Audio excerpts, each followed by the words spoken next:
Okay. So நம்ம இன்னைக்கு முதல் லைவ் கிளாஸ் என்ன பார்க்க போறோம் இதுல அப்படின்னு பாத்தீங்கன்னா, இன்னைக்கு கிளாஸ்ல வந்து உங்களுக்கு என்னென்னலாம் டவுட்ஸ் இருக்கு, வேற என்னென்னலாம் இத பத்தி தெரியுமோ அத பத்திலாம் பார்த்துட்டு பேசிக்கா நம்ம தமிழ் வந்து ஸ்டார்ட் பண்ண போறோம். என்னோட பேர் வந்து பிரதீபா முருகன். நான் உங்களுக்கு வந்து தமிழ் எடுக்கிறேன்.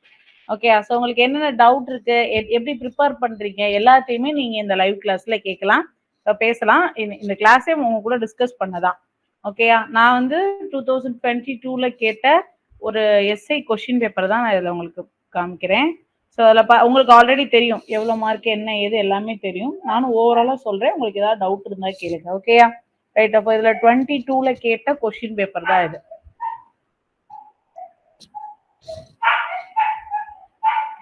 உங்களுக்கு எது கேள்வி கேட்கலாம்னு நீங்க அன்மியூட் பண்ணி தாராளமா கேள்வி கேட்கலாம்.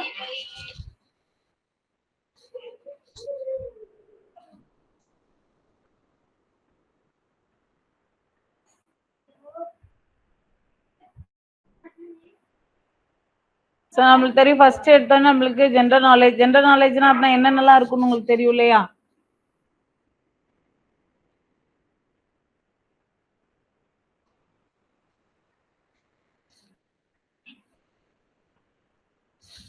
ஓகே. அதாவது 140 கொஸ்டின் எஸ்ஏயா இருந்துச்சுன்னா, பிசியா இருந்தா எத்தனை கொஸ்டின் சொல்லுங்க? இது எஸ்ஐக்கு. பிசிக்கு எத்தனை கொஸ்டின் சொல்லுங்க?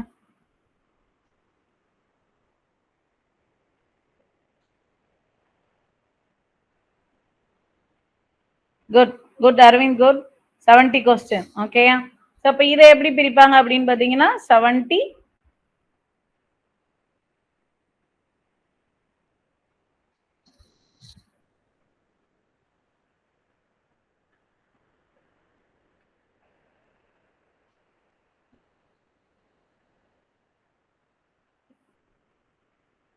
ஓகே. இதை எப்படி பிரிப்போம் அப்படின்னு பார்த்தீங்கன்னா 80 60 அப்படின்னு பிரிச்சிருப்பாங்க இல்லையா? ரைட். அது இது அதாவது 80 கொஸ்டின் வந்து நம்மளுக்கு என்ன வந்துடும், ஜென்ரல் நாலேஜ்ல வந்துடும். ஓகேயா. ஓகே. இதுல என்னென்னலாம் கேட்பாங்க? சயின்ஸ்ல இருந்து கொஸ்டின். சயின்ஸ்னா என்னென்ன வரும்? Physics, chemistry, very very good. அதாவது பயாலஜி, பாட்னி, சுவாலஜி ரெண்டையும் சேர்த்து சொல்லிடலாம். ஓகேயா. ரைட். அது போ சோசியல் சைடு எடுத்துக்கிட்டோம் அப்படின்னு பார்த்தீங்கன்னா பாலிட்டி, ஹிஸ்ட்ரி, எக்கனாமி, ஜியாகிரபி இதெல்லாம் சேர்த்துருக்கும். ஸோ இது போக ஜென்ரலா வந்து பாத்தீங்கன்னா கரண்ட் ஈவெண்ட் உங்களுக்கு கொஞ்சம் கேட்பாங்க. ஓகே. கரண்ட் ஈவெண்ட் அல்லாட்ட கரண்ட் அஃபர் இருக்கும் உங்களுக்கு. ஓகேயா. இந்த 60 எடுத்துக்கிட்டோம்னு பாத்தீங்கன்னா 10 தமிழ் கொஸ்டின் ஸ்கோரிங் ஏரியாலேயே எலிஜிபிள் டெஸ்ட் போக 10 தமிழ் கொஸ்டின், 10 இங்கிலீஷ், மிச்சம் இருக்கக்கூடிய 40 கொஸ்டின் வந்து சைக்காலஜி மேக்ஸ். ஓகே. ஸோ சைக்காலஜியும் மேக்ஸும் நம்மளுக்கு இந்த 40 கொஸ்டின்ல இருக்கும். ஓகே. இதுதான் நம்மளோட பேட்டர்ன். எஸ்ஏ பொறுத்த வரைக்கும் உங்களுக்கு தெரியும் ஒரு கொஸ்டினுக்கு எத்தனை மார்க் நம்மளுக்கு? ஆஃப் மார்க், அரை மதிப்பெண். ஓகேயா. ரைட். இப்போ இது பாருங்க, இது ஒரு எஸ்ஏ கொஸ்டின் தான்.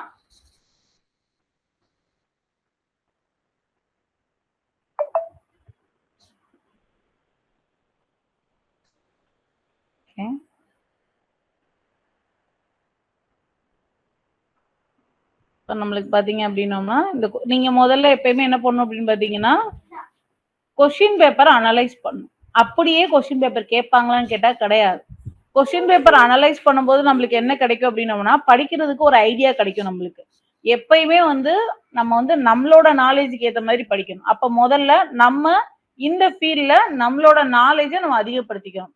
ஸோ 2ல இருந்து ஒரு 3 வருஷம் கொஸ்டின் பேப்பர் நீங்க கண்டிப்பா அனலைஸ் பண்ணணும். எப்படி எப்படியெல்லாம் கொஸ்டின் வந்திருக்கு, ரைட்டா, எந்தெந்த ஏரியால இருந்தா கொஸ்டின் கேட்டிருக்காங்க, இதெல்லாம் நீங்க அனலைஸ் பண்ணும்போது படிக்கும் போதே அந்த பாயிண்ட் எக்ஸாம் பாயிண்ட் ஆஃப் வியூல படிப்பீங்க. ஓகே. ஸோ கண்டிப்பா விட்டமின் இதுல இருந்துலாம் நம்மளுக்கு கொஸ்டின் இருக்கும். நம்மளுக்கு எஸ்ஏ பொறுத்த வரைக்கும் நம்மளோட டிஎன்யூஎஸ்ஆர்பியை பொறுத்த வரைக்கும் பாத்தீங்கன்னா சயின்ஸ் கொஸ்டின் அதிகமா முக்கியத்துவம் கொடுக்குறாங்க இல்லையா? ரைட். ஸோ அப்ப அதுக்கேற்ற மாதிரி படிக்கணும். இப்போ உங்களுக்கு ரொம்ப கஷ்டமா இருக்கு, பிசிக்ஸ் கெமிஸ்ட்ரி இதெல்லாம் ரொம்ப கஷ்டமா இருக்கு, ஈஸியா இருக்க லெசனை நீங்க படிச்சிருவீங்க. ரொம்ப கஷ்டமா இருக்கிற லெசனுக்கு என்ன பண்ணுங்க அப்படின்னு பாத்தீங்கன்னா புக் பேக் ஃபுல்லா தரோ பண்ணிருங்க. One word book back one word ஃபுல்லா தரோ பண்ணிருங்க. இது போக டெஸ்ட் வைக்கிறாங்க இல்லையா, டெஸ்ட் கொஸ்டினை மனப்பாடம் பண்ணிருங்க. ஓகே. எல்லா சப்ஜெக்ட்டுக்கும் இதை பண்ண முடியாது, ஏதாவது 1 2க்கு நீங்க யூஸ் பண்ணிக்கலாம். ரொம்ப கஷ்டமா சயின்ஸ் எனக்கு இந்த ஏரியா கஷ்டமா இருக்கு, இது படிக்க வந்து ரொம்ப கஷ்டமா இருக்கு அப்படின்னு நீங்க ஃபீல் பண்ற இடத்துல மட்டும் நீங்க அதை பண்ணிக்கலாம். ஓகேயா.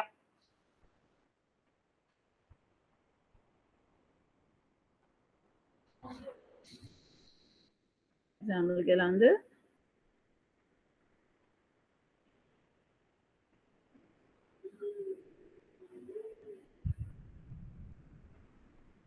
ஸோ 80 கொஸ்டின் வந்து நம்மளுக்கு என்ன அப்படின்னு பார்த்தீங்கன்னா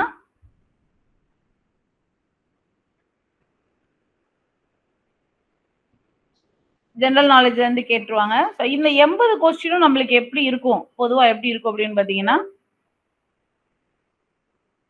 இதையுமே உங்களுக்கு அதாவது ஒரு 10% வந்து பாத்தீங்க அப்படின்னோம்னா அடிக்கடி நம்ம கேட்கக்கூடிய கொஸ்டினா தான் இருக்கும். ஓகே, ரொம்ப ஈஸியா இருக்கும். தெரியாதவங்க கூட அட்டன் பண்ற மாதிரி தான் 10% கொஸ்டின் இருக்கும். ஓகேயா? ஸோ அதே மாதிரி ஒரு 30% கொஸ்டின் வந்து பாத்தீங்க அப்படின்னோம்னா நம்மளுக்கு படிச்சு ஓரளவுக்கு புக்கை ஓரளவுக்கு 2 தடவை 3 தடவை ரிவைஸ் பண்ணா எழுதுற மாதிரி இருக்கும். ஓகேயா? ஸோ மிச்சம் இருக்கிற கொஸ்டின்லாம் அப்படின்னா படிச்சிருக்கவங்க மட்டுமே எழுதுற மாதிரி இருக்கும். இப்படித்தான் இருக்கு இதோட பேட்டர்ன். கொஸ்டின் வந்து எப்பயுமே உங்களுக்கு கஷ்டமா இருக்கவே இருக்காது, மாடுலேட்டரா இருக்கும். ஓகேயா? ரொம்ப ஈஸியாவும் இருக்காது, ரொம்ப கஷ்டமாவும் சயின்ஸ் கொஸ்டின் இருக்காது. ஓகே, ஸோ ஓரளவுக்கு மாடுலேட்டரான கொஸ்டினா தான் இருக்கும். நீங்க படிக்கையில ரொம்ப இம்பார்ட்டன்ட் கொடுத்து எது எதுக்கெல்லாம் படிக்கணும் அப்படின்னு பாத்தீங்கன்னா புக்ல இருக்கக்கூடிய புக் பேக் வந்து கம்பல்சரி நல்லா தரவு பண்ணிடணும். ஓகேயா? அதே மாதிரி பாக்ஸ் கொஸ்டின் நல்லா தரவு பண்ணிடணும். ஓகேயா? அதே நீங்க இப்ப சயின்ஸ் எடுத்துக்கிட்டோம்னா ரொம்ப முக்கியமான ஏரியா என்னன்னு பாத்தீங்க அப்படின்னோம்னா விட்டமின்ஸ் இருக்கு. அது போக பாத்தீங்கன்னா பிளட், நோய், டிசீஸ் அதெல்லாம் வந்து ரொம்ப முக்கியமான ஏரியா. ஸோ இதுல வந்து கம்பல்சரி கொஸ்டின் இருக்கும். அப்ப இந்த லெசன்லாம் கொஞ்சம் நீங்க நல்லா படிச்சு வச்சுக்கணும். உங்களுக்கு ஸ்கூல் புக் தான், அதை தாண்டி எக்ஸஸா வெளியே போகவே போகாது. ஓகே, ஸோ நீங்க 6th இருந்து 12th வரைக்கும் இருக்கக்கூடிய ஸ்கூல் புக்கை நல்லா தரவு பண்ணீங்கனாலே போதும், ஈஸியா நீங்க எழுதிடலாம். ஓகேயா?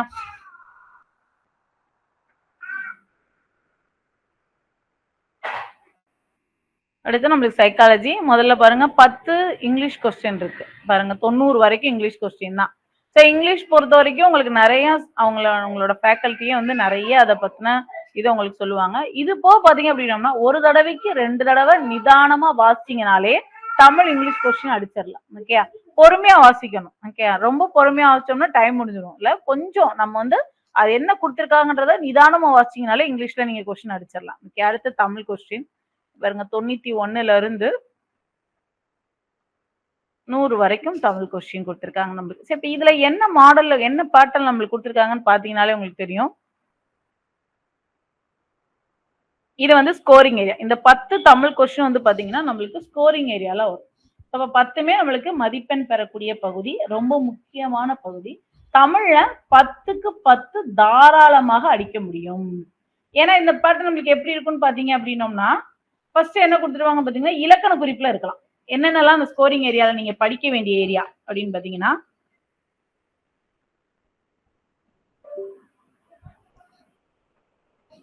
இலக்கண குறிப்பு,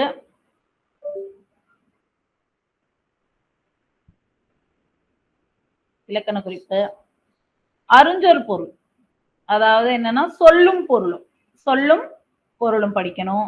தமிழ்ல நீங்க படிக்க வேண்டியதெல்லாம் இம்பார்ட்டன்ட் கொடுத்து படிக்க, அதாவது ஸ்கோரிங் ஏரியாக்கு இலக்கண குறிப்பு, அறிஞ்சொல் பொருள், சொல்லும் பொருளும், பிரித்தெழுதுக சேர்த்தெழுதுக, சேர்த்தெழுதுக. அதுக்கப்புறம் வந்து பாத்தீங்கன்னா இலக்கணம்ல எடுத்துக்கிட்டோம் அப்படின்னோம்னா என்னென்னலாம் இலக்கணத்துல பார்க்கலாம் அப்படின்னு பாத்தீங்கன்னா தொடர் வகைகள், என்ன தொடர்னு கண்டுபிடிக்கிறது. ஓகே, அந்த மாதிரி தொடர் வகைகள் இருக்கிறது ரொம்ப முக்கியம். இலக்கணத்தை பொறுத்த வரைக்கும் நீங்க அதிக இம்பார்ட்டன்ட் கொடுக்கிறது வந்து தொடர் வகைகளும் இலக்கண குறிப்பு தான் அதிகமா இம்பார்ட்டன்ட் கொடுக்கணும். ஓகே, அதுக்கப்புறம் வந்து பாத்தீங்க அப்படின்னோம்னா வினாக்கேற்ற விடை அமைத்தல்,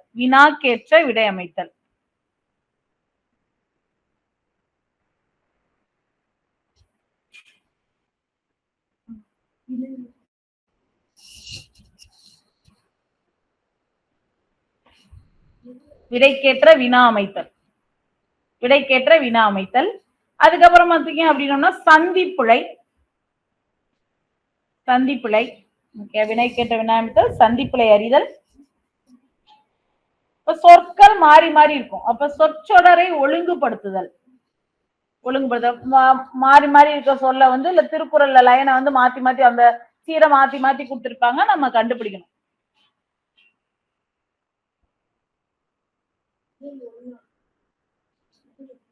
ஓகே, இதெல்லாம் ரொம்ப முக்கியமான ஒண்ணு. ஓகே, அதுக்கப்புறம் பாத்தீங்கன்னா ஒருமை பன்மை பிழை அறிதல். அடுத்து வந்து பாத்தீங்கன்னா கலை கலைச்சொல். இதுதான் வந்து ஸ்கோரிங் ஏரியால நம்மளுக்கு மெஜாரிட்டியா இருக்கிறது. மரபு தமிழ். மரபு தமிழ்னா ஒண்ணுமே இல்ல. இப்ப குயில், குயில்னா என்ன செய்யணும்? கூவும் அப்படின்னு வரணும். ஓகே. இல்ல நம்ம வந்து குயில் கத்தும்னு போட்டோம்னா அது பிழை. ஓகே. தென்னந்தோப்பு சொல்லணும். தென்னந்தோட்டம்னு சொல்லக்கூடாது. இதெல்லாம் மரபு பிழையில நம்ம சொல்லுவோம். ஓகே. மரபுலையில நிறைய படிப்போம். தொகை மரபு, வினை மரபு, இதெல்லாம் நிறைய படிப்போம். ஓகே. இந்த மரபு பிழைகள் வந்து மஸ்ட். ஓகே. இது எல்லாம் சேர்ந்ததுதான் நம்மளுக்கு ஸ்கோரிங் ஏரியா. இப்ப இதுல முதல் கேள்வியே பாருங்களேன். பிறவினை அல்லாத சொற்றொடரை கண்டறிக அப்படின்னு கேட்டிருக்காங்க.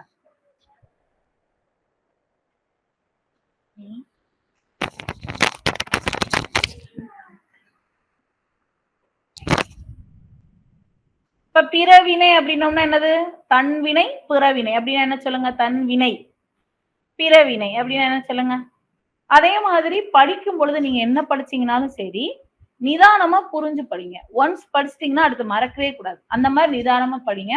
நம்மளுக்கு வந்து இப்ப எப்ப கால்ஃபர் ஆகும்னு சொல்ல முடியாது. எப்ப டேட் வந்து நம்மளுக்கு சொல்லுவாங்க. ஆல்ரெடி எஸ்ஐ கால்ஃபர் ஆயிடுச்சு. பிசிக்கு நம்மளுக்கு இப்ப எப்ப கால்ஃபர் ஆகும்னு சொல்ல முடியாது. எஸ்ஐ டேட் எப்ப அனௌன்ஸ் பண்ணுவாங்கன்னு சொல்ல முடியாது. ரைட்டா? நீங்க வேற எதையுமே யோசிக்க வேணாம். இப்ப நாளைக்கு, நாளை கழிச்சு அந்த மாதிரி எந்த விஷயத்தையுமே யோசிக்காதீங்க.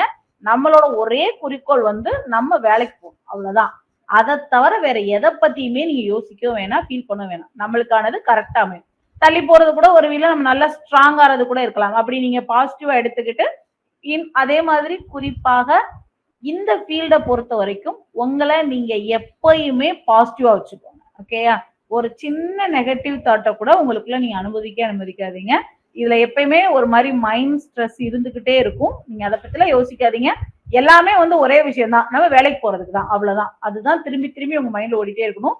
பாசிட்டிவா அதை ஹேண்டில் பண்ணுங்க. ஓகே. எவ்வளவுக்கு எவ்வளவு பாசிட்டிவா இருக்கீங்களோ அவ்வளவுக்கு எவ்வளவு நம்ம கொஞ்சம் ரிலாக்ஸ்டா படிங்க. ஓகேயா? ரைட். இப்ப தன்வினை, பிறவினை அப்படின்னா என்னன்னு சொல்லுங்க. தன்வினைனா என்ன? பிறவினைனா என்ன? உங்களோட எல்லா சந்தேகங்களும் நீங்க கேட்கலாம். நீங்க அன்மியூட் பண்ணிட்டு நீங்க தாராளமா கேள்வி கேட்கலாம்.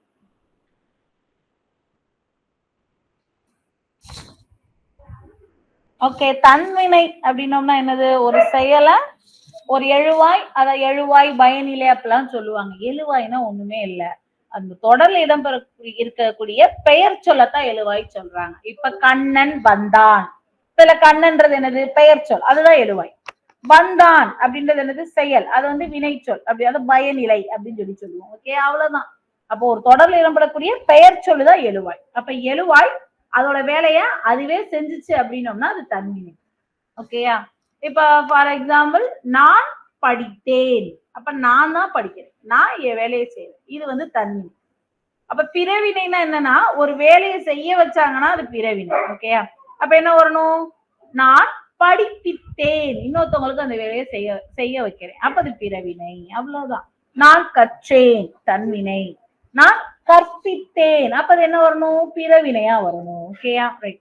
இதுல பிறவினை அல்லாத சொற்றொடரை கண்டறிக அப்படின்னு சொல்லியிருக்காங்க.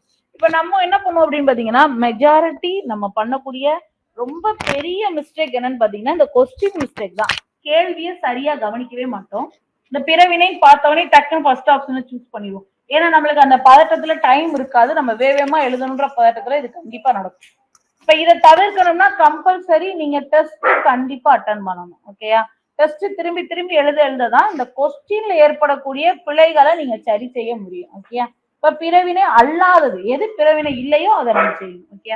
இந்த பிறவினையோட விகிதிகள் பொதுவா என்னன்னு பாத்தீங்கன்னா விபி பயனிலையில இந்த சொல்லி இருக்கிற மாதிரி இருந்துச்சு அப்படின்னோம்னாலே அது வந்து நம்ம என்னன்னு சொல்லணும்னா பிறவினைன்னு சொல்லுவோம். ஓகே. இப்ப பாருங்க, அவனை திருந்த செய்தான். அப்ப அவனை செய்ய வைக்கிறாங்க.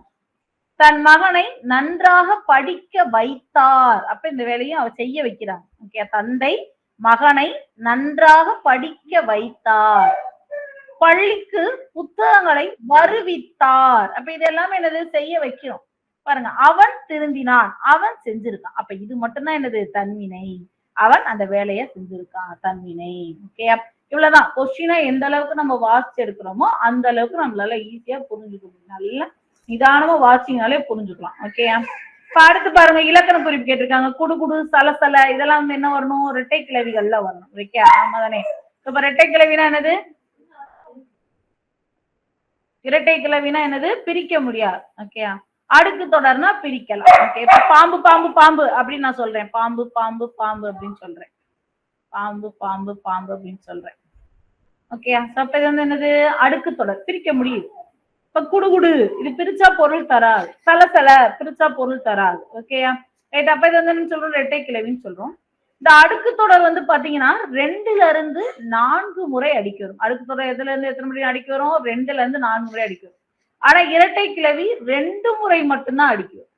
அடுக்கு தொடர் 2ல இருந்து 4 முறை அடிக்க வரும். இரட்டை கிளவி 2 முறை மட்டும்தான் அடிக்க வரும். ஓகேயா, ரைட்.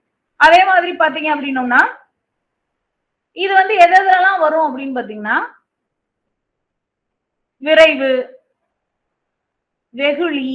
வெகுளினா என்னது? சினம், கோபமா இருக்கும் பொழுது. ஓகேயா, கோபமா இருக்கும் போது, அச்சம், பயத்துல, இந்த மாதிரி காரணங்கள்னால ஒரு சொல்ல நம்ம 2-3 தடவை அடுக்கி சொல்லுவோம். ஓகே, அப்ப இரட்டை கிளவி எப்படி வரும் அப்படின்னு பாத்தீங்கன்னா அடைமொழியாக குறிப்பு பொருளில் வரும். அடைமொழியாக குறிப்பு பொருளில் வரும். அடைமொழியாக குறிப்பு பொருள்ல வரும் அப்படின்னு சொல்லி சொல்றோம். ஓகே, சரி. என்ன அடைமொழியா குறிப்பு பொருள்ல வரும்? இப்ப மழை பெய்யுது, மழை சலசலன்னு பெய்யுது அப்படின்னு சொல்லி சொல்றோமா? இல்லைன்னா நச நசன்னு பெஞ்சிட்டே இருக்கு. மதுரை ஸ்லாங்ல சொல்லுவாங்க நச நசன்னு பெஞ்சிட்டே இருக்கு அப்படின்னு சொல்லி. அப்புறம் என்ன அர்த்தம்? மழை விடவே இல்லை, அப்படியே தூரலா பெஞ்சிட்டே இருக்கு, ரொம்ப நேரமா பெய்யுதுன்னு அர்த்தம். ரொம்பவும் பெய்யல, பெருசாவும் பெய்யல, இதாவும் பெய்யல, சும்மா தூரல் மாதிரி நச நசன்னு பெஞ்சிட்டே இருக்கு அப்படின்னு சொல்றோம். அப்ப இந்த நச நசன்ற வேர்டு வந்து மழையோட தன்மையை நம்மளுக்கு சொல்லுது. அதான் சொல்றாங்க அடைமொழியாக குறிப்பு பொருளில் வரும் அப்படின்னு சொல்லி சொல்றாங்க. ஓகேயா, ரைட். ஓகே,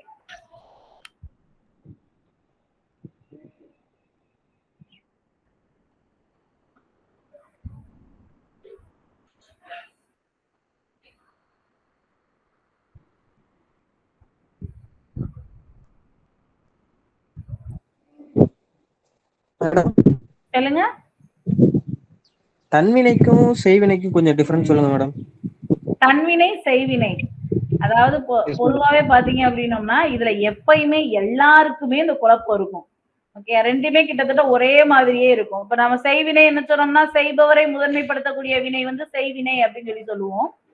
ஓகே, தன்வினையும் வந்து பாத்தீங்க அப்படின்னோம்னா யார் முதன்மைப்படுத்தப்பட்டிருப்பாங்கன்னு பாத்தீங்கன்னா செய்பவர் தான் முதன்மைப்படுத்தப்பட்டிருக்காங்க. அப்பா சொன்னார். இப்ப யாரு அப்பான்றது? யாரு?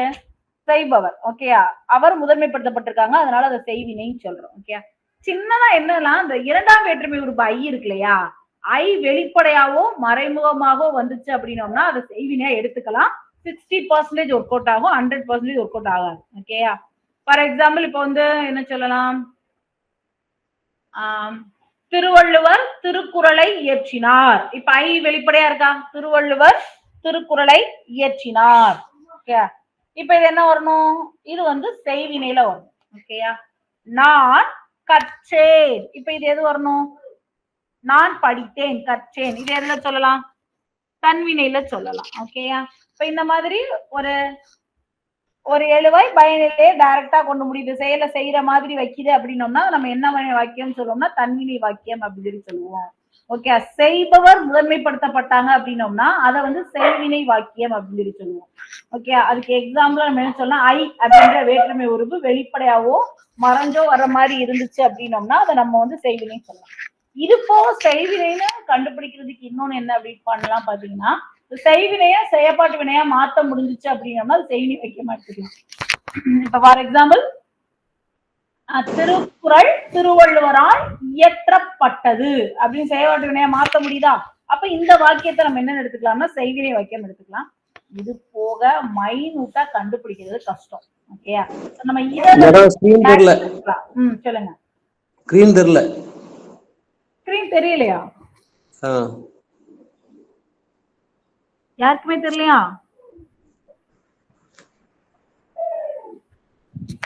தெரியல மேடம். தெரியல. நான் திரும்பி வரேன்.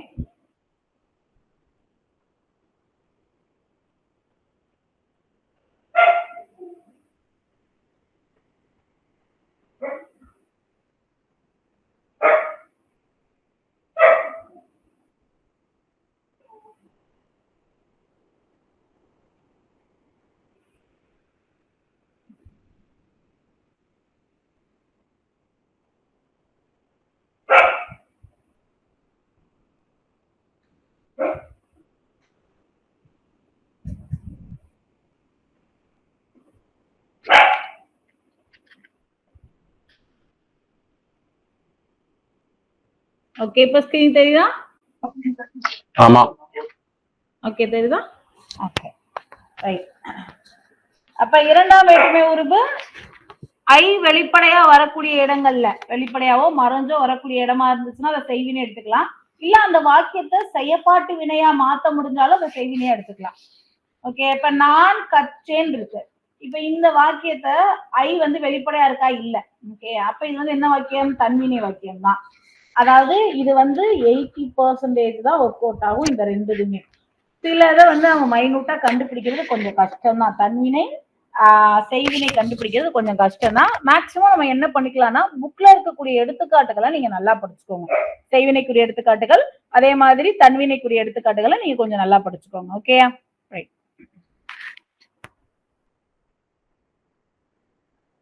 அடுத்து இங்க பாருங்க, இறந்த காலத்தை உணர்த்தும் தொடர்.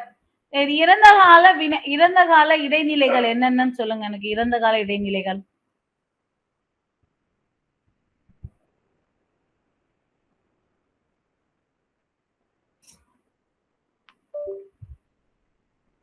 கேக்குதா? என்னோட வாய்ஸ் கேக்குதா?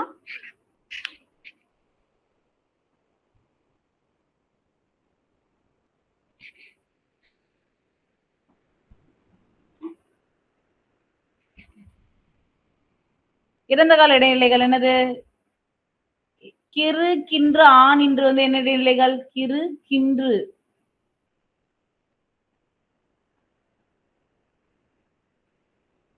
ஆண் இன்று வந்து நிகழ்கால இடைநிலைகள். ஓகேயா? செய்கின்றான். ஓகேயா? சொல்றோம் இல்லையா, அது வந்து நிகழ்காலம். இது நிகழ்கால இடைநிலை.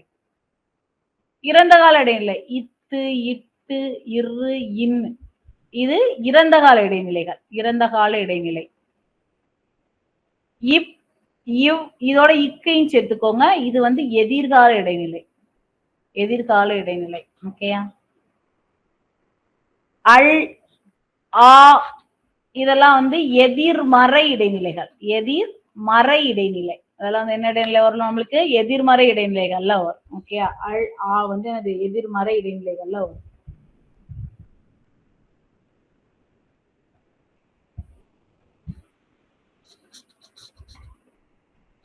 இறந்த காலத்தை உணர்த்தக்கூடியது வாழ்ந்தனர், வாழ்வார்கள், வாழ்கிறார்கள், வாழ்கின்றார்கள். இதுல எது வரும் நம்மளுக்கு? வாழ்வார் வாழ்கிறார், வாழ்கின்றார் நிகழ்காலம். வாழ்ந்தார் இதுதான் என்ன காலம் நம்மளுக்கு? இறந்த காலத்தை குறிக்கும். இறந்த காலம். ஓகேயா? அடுத்தது பாருங்க, விடைக்கேற்ற வினா அமைத்தல். நம்ம பார்த்தோம் இல்லையா, விடைக்கேற்ற வினா அமைத்தல்.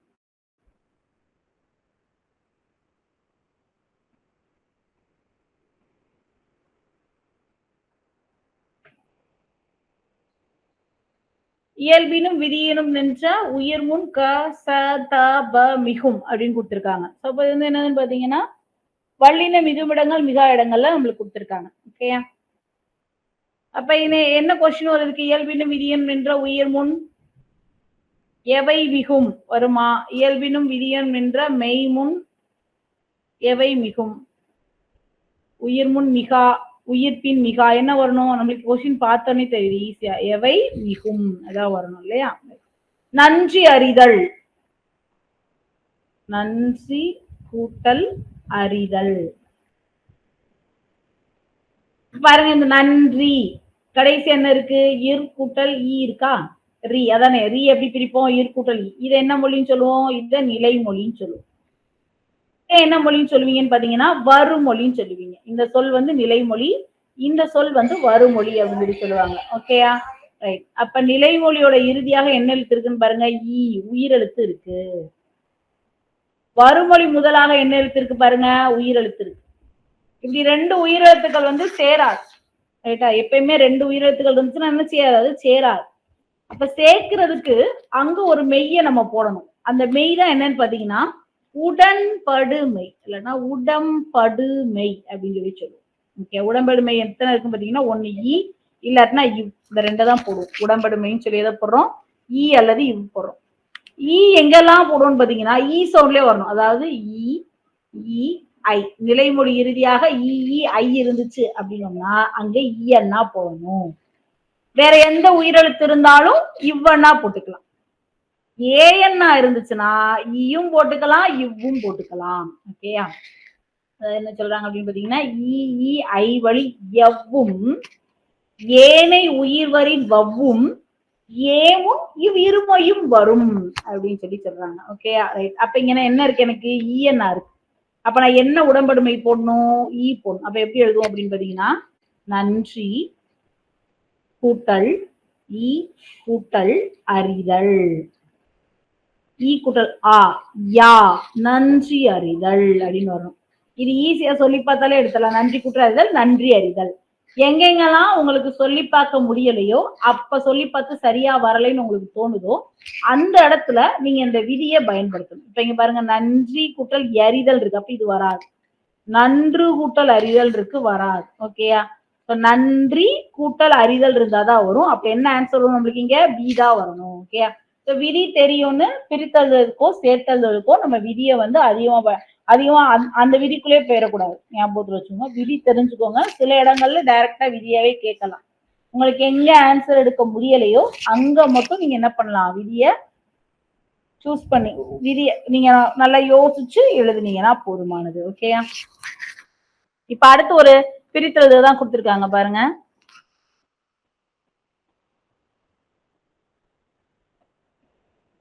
கம் கூட்டல் உயிர் சொல்லி பார்த்தாலே எடுத்துடலாம். கம் கூட்டல் உயிர் என்ன வரணும்?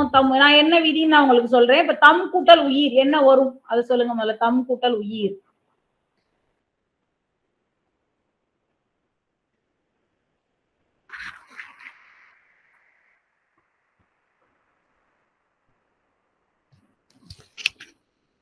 தம் கூட்டல் உயிர் தம் உயிர்னு வரணுமா தமது உயிர்னு வரணுமா? என்ன வரணும்? Option B madam. Very good very good. ஓ தம் கூட்டல் உயிர். நான் உங்களுக்கு விதி சொல்றேன், நீங்க ஞாபகத்துல வச்சுக்கோங்க. இப்ப இந்த நிலைமொழியை மட்டும் எடுத்துக்கலாம். இப்ப இதுல பாருங்க என்ன இருக்கு? ஒரு குறில் எழுத்து இருக்கு, ஒரு புள்ளி வச்சு எழுத்து. இந்த மாதிரி ரெண்டு இதுல ஒரே ஒரு குறில் இருந்துச்சுன்னா அதுக்கு பேர் என்னன்னு பாத்தீங்கன்னா தனிக்குறி. என்ன பேரு? தனிக்குறி. தனிக்குறில் முன் மெய் இருந்து, ஓகே, அதாவது தனிக்குறில் முன் மெய் உயிர் வரின் ரெட்டும். தனிக்குறில் முன்னுனா இப்படிதான் பார்க்கணும் எப்பயுமே. தனிக்குறிலுக்கு முன்னாடி மெய் இருந்து, தனிக்குறில் முன் மெய் உயிர் வரின் ரெட்டித்து புணரும். அப்ப என்ன ஆகும்? தா தனிக்குறிலுக்கு முன்னாடி மெய் இருக்கு, இங்க உயிரெழுத்து வருதுனால அது என்ன ஆகுது? ரெட்டை ஆயிரு. இம் கூட்டல் உயிர். இம் கூட்டல் ஊ மூ இர் தம் உயிர் வரணும். இப்படித்தான் வரணும். ஓகேயா? இப்ப இதுதான் சரி, இதுதான் சரி, தம் உயிர் தான் சரி. ஓகேயா? இதுல என்ன விதி? தனிக்குறில் முன் மெய் உயிர் வரி ரெட்டும் அப்படின்ற விதிப்படி உணர்ந்திருக்கு அப்படின்னு சொல்லி சொல்றாங்க. ஓகேயா? ரைட். இப்ப பிரித்தல் பாருங்க, ரெண்டு கொடுத்துருக்காங்க. 2022 கொஸ்டின்ல ரெண்டு கொடுத்துருக்காங்க. எடுத்து பாருங்க. இன்ப நிலை தானே வந்து எய்தும் பராபரமே. இவ்வடிகளில் பராபரம் என்பதுடைய பொருள் என்ன? அப்ப அறிஞர் பொருள்ல இருந்து ஒண்ணு கேட்டிருக்காங்களா? அப்ப அறிஞர் பொருட்கள்ல இருந்து நம்மளுக்கு ஒண்ணு கேட்டிருக்காங்க. இப்ப என்ன வரும்? பராபரமே அறிஞர் பொருள், மேலான பொருள். ஓகேயா? அடுத்து பாருங்க, வரைந்த ஓவியம் எவ்வகை தொடர்னு கேட்டிருக்காங்க. இப்ப நல்லா தெரிஞ்சுக்கணும். தொடர்ல வந்து பாத்தீங்கன்னா இதுல நம்ம பெயரச்ச தொடரா வினையச்ச தொடரான்னு கேட்டிருக்காங்க. ஒரு எச்சம் பெயரை கொண்டு முடிஞ்சிச்சுன்னா அது பெயரெச்சம், ஒரு எச்சம் வினையை கொண்டு முடிஞ்சிச்சுன்னா அது வினையச்சம். இப்ப ஒரே ஒரு சொல் இருக்கு, இப்ப வரைந்தன்னு இருக்கு. இதுல நான் எப்படி பெயரெச்சமா வினையச்சமான்னு கண்டுபிடிக்க அப்படின்னோம்னா கடைசி எழுத்த பாத்தீங்கன்னா தெரியும். கடைசி எழுத்து ஆலையோ உம்முலையோ முடிஞ்சிருந்துச்சு அப்படின்னோம்னா அது பெயரெச்சம். ஓகேயா? அதே ஈலையோ ஊலையோ முடிஞ்சிருச்சு அப்படின்னோம்னா அது வினையச்சம். ஓகேயா? ரைட். அத இப்ப பேசும், இது என்ன எச்சம் சொல்லுங்க? பேசும் எதுல முடிஞ்சிருக்கீங்க? உம்ல முடிஞ்சிருக்கு இல்லையா? ரைட். அப்ப அது என்னது? பெயரெச்சம். வந்து, இது என்ன எச்சம் சொல்லுங்க? வந்து எதுல முடிஞ்சிருக்கு? ஊல முடிஞ்சிருக்கு. அப்ப இது என்ன எச்சம்? வினையச்சம். அப்ப ரெண்டு சொல் இருக்கு. ரெண்டு சொல் இருக்குன்னா நீங்க விதியை வச்சு எடுத்தீங்கன்னா அது தவறாக போயிடும். ஓகே? ரெண்டு சொல் இருக்கு. இப்ப வரைந்த ஓவியம், அப்ப ரெண்டாவது சொல்ல வச்சுதான் எடுக்கணும். ரைட்டா? ரெண்டாவது சொல் பெயர் சொல்லாக இருந்துச்சுன்னா அது பெயரெச்சம். இப்ப ஓவியம்ன்றது பெயர் சொல். அப்ப இது என்ன எச்சம்? பெயரெச்சம். ஓகேயா? ஓடி வந்தான். ரெண்டாவது சொல் பாருங்க, வந்தான். அப்ப வினையை கொண்டு முடியுது. அப்ப இது என்ன எச்சம்? வினையெச்சம். அவ்வளவுதான். ரெண்டாவது சொல் பெயரெச்சா, பெயர் சொல்லா இருந்துச்சுன்னா அது பெயரெச்சம். ரெண்டாவது சொல் வினை சொல்லா இருந்துச்சுன்னா அது வினையெச்சம். இப்ப நம்மளுக்கு வரைந்த ஓவியம், இது என்ன எச்சத்துல வரும்? வினையெச்சத்துல வருமா? வராது. ஓவியம்ன்றது பெயர் சொல். அப்ப முதல் ஸ்டேட்மெண்ட் வந்து நம்மளுக்கு தவறு. ரெண்டாவது பெயரெச்சத்தோட சரி. அப்ப இதுக்கு ஆன்சர் என்ன வரணும்? கூற்று 2 சரி, 1 தவறு. ஓகேயா?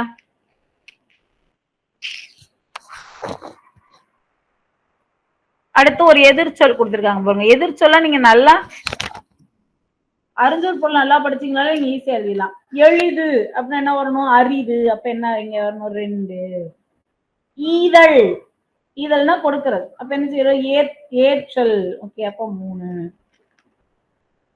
அந்நியர், உறவினர். அந்நியர்னா வெளியாளு. அப்ப உறவினர், அதுக்கு எதிர்ச்சொல் என்ன வரணும்? உறவினர். இரவலர், புறவலர். 1. ஓகே, அப்ப 2 3 4 1. 2 3 4 1 தான் ஆன்சர் ஆகும். அடுத்து பாருங்க, ஒரு நம்மளுக்கு 100வது கொஸ்டின் கொடுத்துருக்காங்க பாருங்க. கலைச்சொல், ஆங்கில சொல்லுக்கு நேராது. கடவுச்சீட்டு, இது எதோட கலைச்சொல்? பாஸ்போர்ட். நம்மளுக்கு புக் பேக்ல இருக்கக்கூடிய எல்லா கலை சொற்களும் 6th இருந்து 10th வரைக்கும் மஸ்ட். ஓகேயா? நீங்க 12th வரைக்கும் உங்களால படிக்க முடியலனாலும் 6ஆம் வகுப்புல இருந்து 10ஆம் வகுப்பு வரைக்கும், ஓகேயா, அதை நீங்க தரவா படிக்கணும். சரியா? இப்ப நம்ம கணியன் புக்லயே வந்து பாத்தீங்கன்னா உங்களுக்கு புக் நல்லா பிரிச்சு கொடுத்துருக்காங்க. ஓகேயா? ஸோ நானும் புக் பார்த்தேன். எல்லாமே வந்து எப்படி கொடுத்துருக்காங்க உங்களுக்கு பாத்தீங்கன்னா, புக்ல இருக்க டேட்டாவே ஒன்லைனரா தமிழ் புக் கொடுத்துருக்காங்க. ஓகேயா? ஸோ இப்ப நீங்க எலிஜிபிள் டெஸ்ட்டுக்கும் ஸ்கோரிங் ஏரியாவுக்கும் அந்த புக்கு போதும். நீங்க நல்ல தரவா படிச்சுக்கோங்க. ஓகேயா? இப்ப குரூப் 2 அந்த மாதிரிலாம் நீங்க எழுதுறீங்க அப்படின்னீங்கன்னா தான் நீங்க புக் வைஸ் லைன் பை லைனா படிக்கணும். இப்பயுமே அதுக்கு நிறைய சிலபஸ் வந்து மாத்திட்டாங்க. அப்ப நீங்க நல்ல புக்கை தரவா படிச்சுக்கோங்க. ஓகே, அதுல இருக்க அந்த கலை சொற்கள் நம்ம ஸ்கோரிங் ஏரியாவை பொறுத்த வரைக்கும் நம்ம ஃபர்ஸ்டே சொன்னோம் எது எதெல்லாம் முக்கியம் அப்படின்னு சொல்லி. கலை சொற்கள் ரொம்ப முக்கியம். அதே மாதிரி இலக்கண குறிப்பு, அறிஞர் பொருள், பிரித்தெழுதுக, சேர்த்தெழுதுக, ஒருமை பன்மை பிழை, சந்தி பிழை, வினாக்கேற்ற விடை அமைத்தல், சொற்றொடரை ஒழுங்குபடுத்துதல், அகர வரிசைப்படுத்துதல். நம்ம ஃபர்ஸ்ட் சொல்லாம போட்டுட்டோம். அகர வரிசைப்படுத்துதல், வினாக்கேற்ற விடை அமைத்தல், இது எல்லாமே நம்ம அதுல படிக்கணும். ஓகேயா? இதெல்லாம் தமிழ்ல படிக்க வேண்டியது. ஸ்கோரிங் ஏரியாவுக்கு என்ன பண்ணலாம் அப்படின்னு பாத்தீங்கன்னா, நம்ம புக்கை நல்லா தரவா படிங்க போதும். திருப்பி திருப்பி படிச்சீங்கன்னா போதும். டெஸ்ட் கரெக்டா அட்டன் பண்ணீங்கனாலே நீங்க தாராளமா 40% அடிச்சிடலாம். அது பெரிய விஷயமே இல்லை. ஸ்கோரிங் ஏரியா அது படிக்கணும். தமிழ் வந்து கடைசி நேரத்துல படிச்சுக்கலாம் அப்படின்னு மட்டும் எப்பயுமே இருக்கக்கூடாது. நீங்க முதல்ல இருந்தே படிக்கணும். ஓகேயா?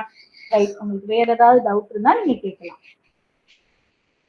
இன்னைக்கு ஒரு இன்ட்ரோ கிளாஸ், ஓரளவுக்கு என்ன ஏதுன்னு சொல்றதுக்குதான். வேற ஏதாவது டவுட் இருந்தா நீங்க கேட்கலாம். இங்கிலீஷ் மேடம், இங்கிலீஷுக்கு நடத்துவாங்க. உங்களுக்கு இந்த மாதிரி வீக்லி ஒன்ஸ் லைவ் கிளாஸ் போட்டு எல்லா சப்ஜெக்ட்டுமே அந்தந்த ஃபேக்கல்ட்டி உங்ககிட்ட பேசுவாங்க. ஓகே, உங்களுக்கு என்ன டவுட்னாலும் நீங்க இந்த லைவ் கிளாஸ்ல தாராளமா நீங்க ஃபேக்கல்ட்டிட்ட கேட்கலாம். நீங்க யோசிக்காதீங்க. உங்களுக்கு என்ன டவுட், அந்த சப்ஜெக்ட் ஓரியன்டா என்ன டவுட்னாலும் நீங்க அவங்கள்ட்ட கேளுங்க. அது போக படிக்கிறதுல வேற என்ன உங்களுக்கு சிரமம் இருக்கு அப்படின்னாலும் கேளுங்க. இப்ப பொதுவா படிக்கிறது எனக்கு மறந்து போயிடுது அப்படி, அது எல்லாருக்குமே உள்ளதுதான். ஓகே, படிக்கிறது மறக்கதான் செய்யும். அப்ப மறக்காம இருக்கணும்னா என்ன பண்ணும் அப்படின்னு பாத்தீங்கன்னா, நம்மளுக்கே தெரியும். ரிவைஸ் பண்ணி படிக்கணும். இப்ப இன்னைக்கு என்ன படிக்கிறீங்களோ அதை நாளைக்கு நீங்க வேற எது படிக்க ஆரம்பிக்க முன்னாடி ஒரு தடவை ரிவைஸ் பண்ணிட்டு படிக்கணும். நீங்க ரிவிஷன் பண்றதுக்கு ரொம்ப நேரம் எடுக்காது. ஒரு 5 to 10 நிமிஷத்துல ரிவைஸ் பண்ணிடலாம். ரிவைஸ் பண்ணிட்டு நீங்க அடுத்த புது டாபிக் படிக்கணும். சொல்லுங்க சார். 11th 12th ஒரு சில क्वेश्चन வருதா மேடம்? வரும். அதான் சொல்றேன்ல, முதல்ல 10th வரைக்கும் நீங்க தரவு பண்ணிடணும். அதுக்கப்புறம் 11th 12th நான் இப்ப சொன்னேன் இல்லையா, அந்த அகர வரிசை, சொற்களை ஒழுங்குபடுத்தல், இந்த ஏரியா மட்டும் படிச்சா போதும். ரொம்ப டெப்தா படிக்க தேவையில்லை தமிழை பொறுத்த வரைக்கும். 11th 12th நம்ம கணியன் புக்ல கொடுத்திருக்காங்களா? இந்த காம்போ புக்ல எல்லாம் கொடுத்திருப்பாங்க. சேர்த்தா உங்களுக்கு கொடுத்திருப்பாங்க. இலக்கண குறிப்பு இதெல்லாம் சேர்த்து கொடுத்திருப்பாங்க. அப்படியா? ஆமா. சரி மேடம். உங்களுக்கு சப்ஜெக்ட் ரொம்ப தேவையில்லை. ஓகே, சப்ஜெக்ட் வந்து உள்ள இப்ப லெசன்லாம் ரொம்ப தேவையில்லை. நம்மளுக்கு தேவை இந்த இலக்கண குறிப்பு, அறிஞர் பொருள், பிரித்தெழுதுதான் நம்மளுக்கு ஸ்கோரிங் ஏரியாவுக்கு தேவை. சோ அப்ப அது மட்டும் 11th 12th படிச்சுக்கிட்டா போதும். 1 2 அங்க ஆகுது மேடம். அந்த 12th. ஆமா, போன தடவை எல்லாம் கேட்டிருந்தாங்க, பார்த்தேன் நானும். இந்த நெரு இலக்கண குறிப்பு 11th புக் தான் நினைக்கிறேன். ஆமா ஆமா கேக்குறாங்க. 11th 12th இங்கிலீஷ்ல வருமா? இங்கிலீஷ் வந்து உங்களுக்கு மேபி வராது. இன்னொன்னு அந்த ஃபேக்கல்டி உங்களுக்கு சொல்லுவாங்க. Okay, okay. ஆ. சரி. நீங்க 10th மஸ்ட். எல்லா சப்ஜெக்ட்டுக்குமே 10th நல்லா அது வந்து 90% 10% தான் 11th, 12th. நீங்க 10th வரைக்கும் தரோவ் பண்ணிட்டு, அதுக்கப்புறம் 11th, 12th தொடுங்க. எந்த சப்ஜெக்ட் நீங்க படிச்சீங்கனாலும் சரி. சரிங்க மேடம். ம். மேக்ஸுக்கு? எல்லா சைக்காலஜி? மேத்ஸ், சைக்காலஜி உங்களுக்கு வீக்லி ஒன்ஸ் கிளாஸ்ல ஒரு ஃபேக்கல்டி கண்டிப்பா வந்துருவாங்க. அந்தந்த அப்புறம் சப்ஜெக்ட் வந்து இப்ப நான் இந்த தமிழுக்கு வந்த மாரி ஒவ்வொருத்தவங்களும் வருவாங்க. ஒவ்வொரு சப்ஜெக்ட்டுக்கு ஒரு அப்புறம் ஒண்ணு வந்து லைவ்ல வருவாங்க. கரண்ட் அஃபேர்ஸ்லாம் ஒண்ணும் வந்த மாதிரி இல்ல மேடம். கரண்ட் அஃபேர் உங்களுக்கு சொல்லுவாங்களே, இப்போ ஒவ்வொரு இதுலயுமே சொல்ல ஆரம்பிச்சுரும். இனிமேல் சொல்லிருவாங்க. எங்க இதுல இன்னும் தரவே இல்லையே எனக்கு. கரண்ட் அஃபேரா? ம். ஆ. ஓகே. அது நான் என்னன்றத அங்க இன்ஃபார்ம் பண்ணிர்றேன். அவங்க உங்கள்ட்ட பேசுவாங்க. சொல்லுங்க. அப்புறம் கொஞ்சம் அந்த ம். இந்த ஆன்லைன் டெஸ்ட் பேஜ் கொஞ்சம் யாராவது கொஞ்சம் மோட்டிவேஷன் குடுக்க சொல்லுங்க மேடம். எதுவுமே சும்மா சும்மா போடுறதுக்கும் அவங்க சொல்லி இந்த அடுத்த நல்லா இந்த இருக்கு. நல்லா புரியுது, புரியுது. சும்மா ஏதோ சும்மா போட்டுவிட்ட மாதிரி இருக்காது. நம்ம அது ஒண்ணுமே புரிய மாட்டேங்குது திடீர்னு. ஆன்லைன்ல எதுல சொல்றீங்க? டெஸ்ட் பேஜ் சொல்றீங்களா? டெஸ்ட் பேஜ் ஆமா. Combo. Okay, okay, okay, okay. அதான் கொஞ்சம் இந்த மாதிரி டெஸ்ட் 3ஆம் தேதி இருக்கு. அடுத்த டெஸ்ட் 2வது டெஸ்ட் 3வது அப்படி சொன்னாதான் நம்மளுக்கு கொஞ்சம் தெரியும். திடீர்னு தெரியும். போட்டு ஓகே, விட்டுருக்காங்க. அது ஓகே, ஓகே. முன்னாடி இன்ஃபார்ம் பண்ணணும்னு சொல்றீங்க. முன்ஃபார்ம் கன்ஃபார்ம் ஓகே. பண்ணா அப்புறம் ஒரு ஆள் கொஞ்சம் அது கொஞ்சம் பேசணும் மேடம். கொஞ்சம் அந்த மாதிரி டெஸ்ட் ஆ. மார்க் போடுறதுக்கு ஏதாச்சும் கொஞ்சம். பேச சொல்றேன். Okay, okay. கண்டிப்பா செய்ய சொல்றேன். சரிங்க மேடம். Okay, okay. ஓகே. அதே மாரி எக்ஸாமோட நீங்க வந்து இப்ப வந்து அந்த ஒரு பிரஷர்ல இருப்பீங்க. ஸோ, அதனால எப்பயுமே பொதுவாவே எல்லா கிளாஸ்லயும் எல்லாருக்கும் நான் சொல்லக்கூடிய ஒரே விஷயம் என்னன்னு பார்த்தீங்கன்னா, மைண்ட ரிலாக்ஸ்டா வச்சுக்கோங்க. அப்பதான் நீங்க படிக்கிறத உங்களால ஸ்டோர் பண்ணி வைக்க முடியும். எந்த விஷயத்துக்கும் டென்ஷன் ஆகாதீங்க. கொஞ்சம் ஈஸியா எடுத்துக்கோங்க. அப்பம்போது கொஞ்சம் உங்களுக்கு மைண்ட் எவ்வளவுக்கு எவ்வளோ ஃப்ரீயா இருக்கோ, அவ்வளவுக்கு அவ்வளோ உங்களுக்கு படிக்கிறது கொஞ்சம் ஈஸியா இருக்கும். இப்ப சில நேரங்கள்ல நீங்க நல்லா படிச்சுட்டே இருப்பீங்க. ஆனா, வாசிச்சுட்டே இருப்பீங்க. மைண்ட்ல நிக்காது. ஒரு மாரி பிளாங்க்காவே இருக்கும். அப்ப என்ன பண்ணலாம்னா, சிம்பிளான விஷயம். ஃபோன்ல அலாரம் வச்சு ஒரு 1/4 மணி நேரம் படுத்து தூங்கிருங்க. அந்த டைமிங்ல நீங்க என்ன படிச்சீங்கனாலும் உங்க மைண்ட்ல ஏறாது. சரியா? ஸோ அப்படியே ஒரு மாரி பிளாங்க்கா இருக்கும். படிச்சுட்டே இருப்பீங்க. ஆனா உங்க மைண்ட்ல ஏறாது. ஒரு மாரி ஸ்ட்ரெஸ்ஸா இருக்கும். ஒரு 1/4 மணி நேரத்துக்கு மேல தூங்கவும் கூடாது. அலாரம் வைங்க. ஒரு 1/4 மணி நேரம் தூங்கி எந்திரிச்சு திருப்பி படிக்க ஆரம்பிச்சுருங்க. அதே மாரி காம்படிஷன் எவ்வளோ ஹெவியா இருக்குன்னு நான் சொல்லி தான் உங்களுக்கு தெரியணும்னு கிடையாது. ஓகேயா? ஸோ அதனால நீங்க உங்களோட ட்ராக்ல ஓடிட்டே இருங்க. எத பத்தியுமே யோசிக்காதீங்க. ஒன்லி வேல. வேலைய தவிர வேற எத பத்தியுமே யோசிக்காதீங்க. அந்த வேலைக்கு நீங்க போயிறணும். அவ்வளதான். எக்ஸாம் பாஸ் ஆயிடு அதெல்லாம் பாஸ் ஆயிட்டா மட்டும் இல்ல. அதுக்கு அடுத்து நெறைய இருக்கு. அப்ப வேலைக்கு போறத பத்தி தான் நீங்க யோசிக்கணும். அப்ப அதுக்கு ஹையா ஸ்கோர் பண்ணணும். இத பத்தின மைண்ட்ல மட்டும் இருங்க. ஓகேயா? தமிழ்ல வேற ஏதாவது டவுட் இருக்கா உங்களுக்கு? இனி நம்ம போக போக ஒண்ணு ஒண்ணா நடத்த ஆரம்பிப்போம். உங்களுக்கு ஒருமை, பன்மை பிழைகள், சந்தி பிழை இதெல்லாம் ஒவ்வொரு கிளாஸ்லயும் ஒண்ணு ஒண்ணு சொல்றேன். வேற ஏதாவது டவுட் இருந்தா கேளுங்க.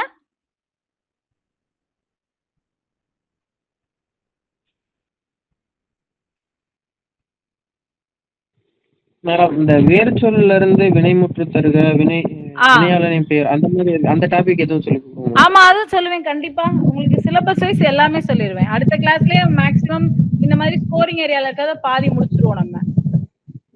Okay madam. Okay, okay.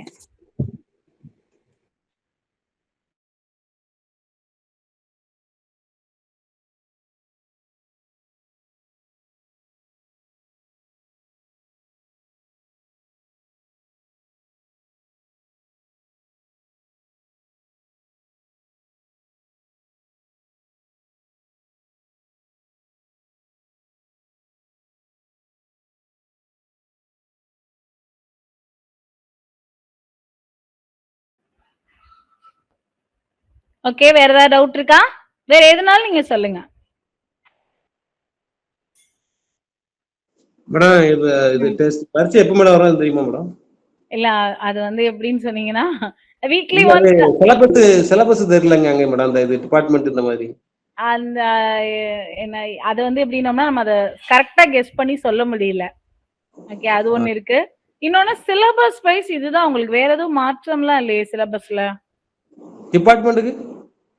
Department கோட்டாவும் இன்னும் அத பத்தி ஒண்ணும் சொல்லல. ஆனா அது போயிட்டு இருக்கு. இனிமேல் தான் நமக்கு தெரியும். ஃபைனல் முடிவு நம்மளுக்கு தெரியல அத பத்தி.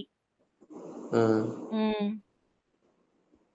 அதாவது இந்த எக்ஸாம்க்கு மாற்றம் நடக்கிறது வாய்ப்பு கம்மி தான். அடுத்ததுக்கு இல்ல வேணா மேடம். மாத்தலாம். இல்ல அது சப்போஸ் டிபார்ட்மெண்ட் வந்து ஓப்பனா மாத்தியாச்சுன்னா ஓப்பனுக்கும் லா இருக்கிற மாதிரி சொல்றாங்க, அது உண்மையான்னு தெரியல. அதுதான். அது வந்து தெரியல. ஆனா இப்ப நம்ம கால் ஃபார் பண்ணியிருக்காங்களா, அதுக்கு மாற்றம் நடக்கிறது கம்மி தான். அதுக்கு வாய்ப்பு வந்து குறைஞ்சு தான். இனி அடுத்து ஒண்ணு கால் ஃபார் பண்ணுவாங்க இல்லையா? ஆமா அப்பதான் கன்ஃபார்ம் பண்ணுவாங்க. ஏன்னா இப்ப பசங்க ஃபுல்லா இந்த ஏரியாவே நம்ம படிச்சிருந்திருப்போம். ஆமா ஆமா இப்ப திடீர்னு கம்மியான ஏன்னா நம்மளுக்கு இப்ப டேட் குடுத்துட்டாங்கன்னா, நம்மளுக்கு 2 மாசம் கூட இருக்காது. ஆமா எப்ப மேடம். டேட் வரலன்னு நம்ம சொல்ல முடியாது. அப்ப அந்த குறிப்பிட்ட டயத்துல லாலாம் படிக்கிறது கஷ்டம். சோ அதனால மேக்ஸிமம் என்ன பண்ண மாட்டாங்கன்னா, இப்ப இருக்க சிலபஸ் மாத்த மாட்டாங்க. அடுத்து கால் ஃபார் பண்ணையில வேணா மாத்தலாம். அதையும் நம்ம கன்ஃபார்மா சொல்ல முடியாது. ஆ சரிங்க மேடம். ஆமா.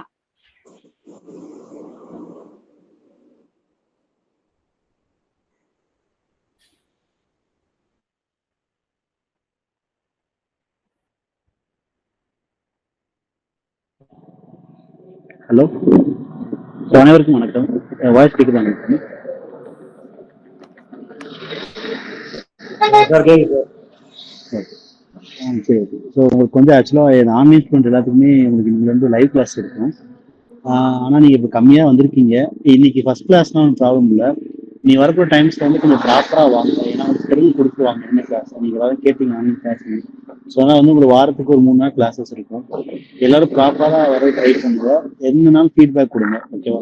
ஸோ இந்த கிளாஸை ப்ராப்பராக கொண்டு போகிறதுக்கு உங்கள் கையில் தான் இருக்கிறது. ஸோ வேற ஏதாச்சும் இன்கன்வீனியன்ட் இருந்தாலும் நீங்கள் எங்களுக்கு இன்ஃபார்ம் பண்ணுங்க, ஓகே?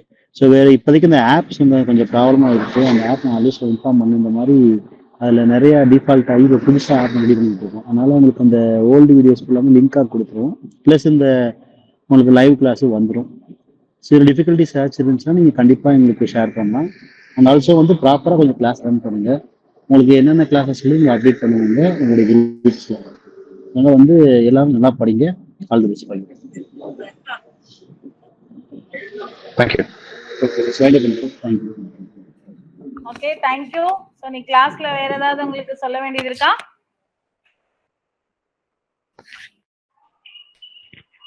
மேடம் ஆன்லைன் கிளாஸ் இப்போ ரிட்டர்ன் பார்க்கலாமா மேடம்?